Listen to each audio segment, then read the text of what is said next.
Hello and welcome to the Responsive Family Sleep Podcast. I'm your host, Kim Hawley, holistic sleep coach, lactation consultant, peaceful parenting educator, and mom. If you've ever felt overwhelmed by all the conflicting sleep info, frustrated with sleep information that just plain felt wrong, or searched desperately for a truly gentle and responsive sleep approach, then you are in the right place. In each episode, we'll be answering your most pressing baby and toddler sleep questions, busting those sleep myths, and helping you understand truly developmental, biologically normal baby and toddler sleep, plus encouraging you to trust your intuition along the way. Let's get started. Hello, and welcome back to the podcast. This week, we are talking about what in the world you do when your baby will only accept one parent at night, right? We've tried to even out the nighttime parenting. You've tried some tips to get the other parent more involved, and it's just not working, right? And I think this is something worth thinking about, that sometimes it's not the right time, right? And so for families that I'm working with who want this to be a goal, sometimes we get to a point where it's too stressful or it's actually more sleep disruptive to work on both parents doing nighttime parenting than it is to just sort of pivot and say, okay, are there other things we can do to make things more sustainable now? Knowing that development is constantly changing. And so just because, at 9 months, we can't get both parents involved in sleep overnight, doesn't mean that down the road, we won't see a new opening to work on that particular goal. So I think that's worth considering if you've been trying and feel like you're just, creating a lot of drama, a lot of stress, a lot of tears, a lot of effort for very little return. So I think the first thing to think about is overnight wakes versus naps and bedtime. Some babies will only accept one parent for all of these, but usually there's some small opening to work on another parent doing some sort of sleep support, right? Or another caregiver doing some sort of sleep support. Whether that's naps with the other, like the primary nighttime parent not around at all, so they're not an option, or bedtime.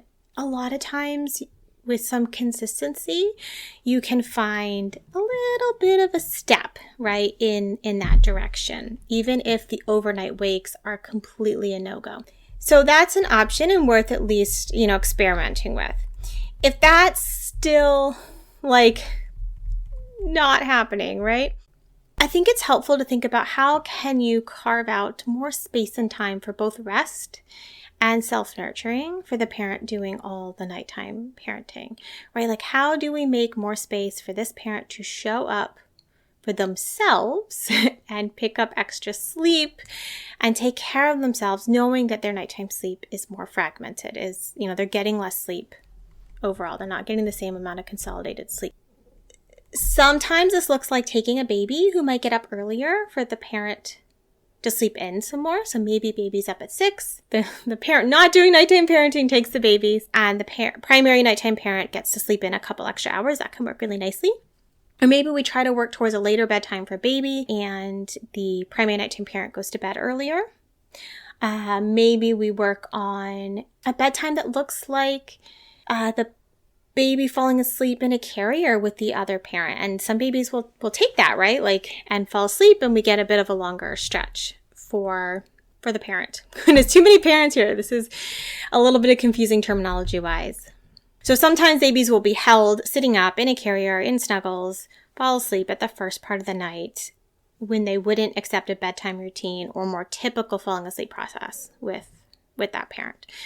So basically we can sometimes carve out a little bit of extra sleep on either side of the night, even if we can't, fully lean into something like shifts or resettling wakes.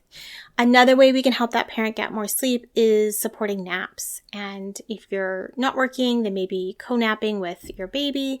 If you are working, then on the weekends, really protecting nap time and really prioritizing it. Another really more indirect way that we can make things more equitable, even if they're not equal around sleep is the parent that is not doing the nighttime parenting can pick up other parenting responsibilities, right? There's a lot that goes into a family functioning at a basic, surviving, sustainable level. And that includes, picking up around the house. It includes making meals. It includes cleaning up after those meals. It includes grocery shopping, running errands, and all sorts of things that we normally have are ways that we divide those things up. And, the parent that's not being woken up a million times a night maybe picks up more of those types of responsibilities. So we are shifting what might have been equal household responsibilities. Maybe those become unequal for a period of time when you're in the most intense phase of parenting, so that one parent is taking more household responsibilities, the other parent is taking more nighttime parenting responsibilities. That can look also like taking baby for a nice chunk of time while baby is awake, so that the parent that is maybe feeling a bit touched out from all those night wakes can have some time to go do something for themselves, to be a person separate from having a baby. They're constantly parenting to take a walk, to go read a book, to get a massage, to go for a run, to meet up and have coffee, whatever it is that fills and that parent's nurture, right? That nurtures that parent in other ways. Those are not the same as sleep, but they are really vitally important and can be really beneficial. Parenting is never going to be equal. One parent is carrying that baby unless you adopted. One parent is carrying that baby, birthing that baby. If you're nursing, we have one parent primarily feeding a baby. And so we need to think more about how can we share the load equitably versus thinking like equal split on everything. And honestly, that doesn't work just because we're different people, right? Like in my household, I did the majority of nighttime parenting, not because my husband didn't want to, because would not have stood for that, right? But not because we couldn't make any progress with our kids accepting it. I mean, we probably could have. It didn't come organically necessarily, but we probably could have.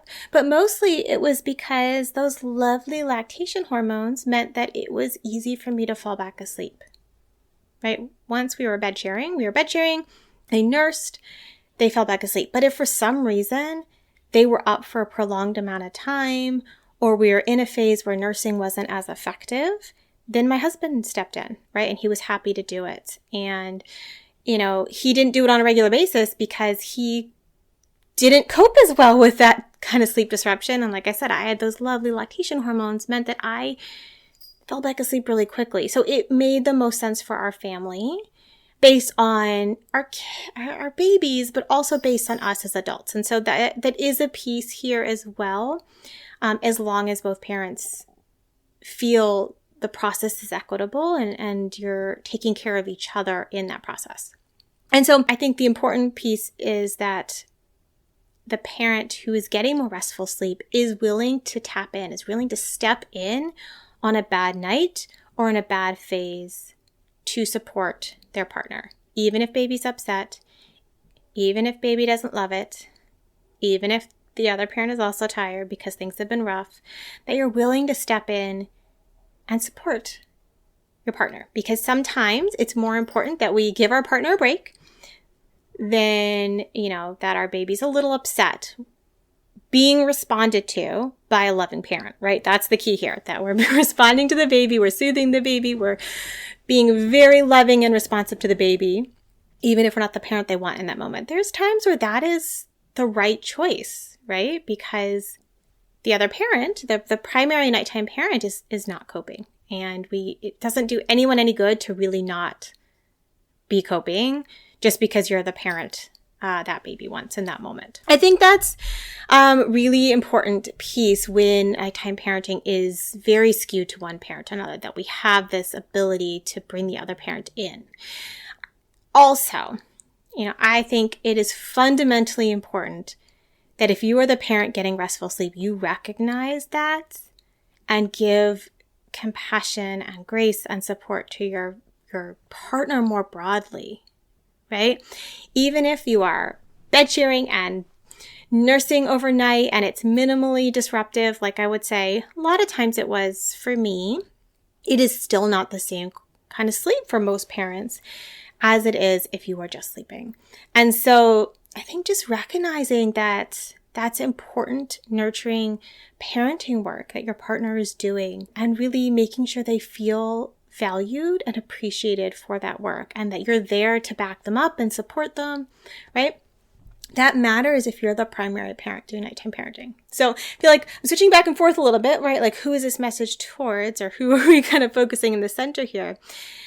But it is like an interplay of, how can you as the primary nighttime parent take care of yourself?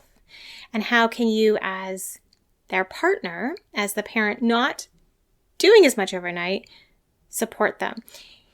And sometimes that might mean protecting your sleep enough that you are able to show up during the day and take the load off of your partner, right? So if you're not waking up to be able to support the baby overnight, are we making sure that you're getting solid enough sleep? Because if everyone's in one room, right, sometimes everyone is up, even if you're not able to be helpful. Bottom line, though, I think it comes down to communication. Right? These are some different ideas you could try, different ideas that I see working for families, but all families are different. And what's most important is that you're communicating about your needs and what would feel supportive to each other, right? So if you are doing all the nighttime parenting, what do you need your partner to do to support you, to make that feel sustainable? And if you're the partner, right, you're the parent that is getting better sleep, how do you make sure you are getting better sleep so that you can show up to support your partner? And in what ways can you do that feels sustainable to you? And to talk about it, right? To talk it out and figure it out, and listen to each other's experience, and being ready for when there's the opportunity to make some shifts, right? Shifts that bring in, the one parent more, shifts that give the primary nighttime parent more breaks. Looking for those opening in development. So when it's the right time, you can take that next step. And remember, this isn't stagnant. This isn't going to stay still. It's not going to be like this forever. So I hope that gives you some ideas, because it's a hard place to be in if you're feeling stuck in this place. It's hard if you've kind of accepted it as the best balance for you, but it's way more hard when you're feeling stuck and like you have no options. But these options really can make a meaningful difference in how you're coping and how cared for and rested, that you feel. Thank you for joining me today. I hope this episode left you feeling more informed, confident, and encouraged on your sleep journey. And just a reminder before you go that nothing in this episode is individualized to your specific sleep situation, nor is it to be taken as medical advice. Take what resonates, ignore what doesn't, and check with your healthcare provider about any medical concerns. Take a moment to subscribe to this podcast so that you'll never miss an episode. And take a moment to rate, review, or share an episode you love on social media. All of that helps parents just like you find me, this podcast, and this gentle and responsive sleep information. I'll see you next time.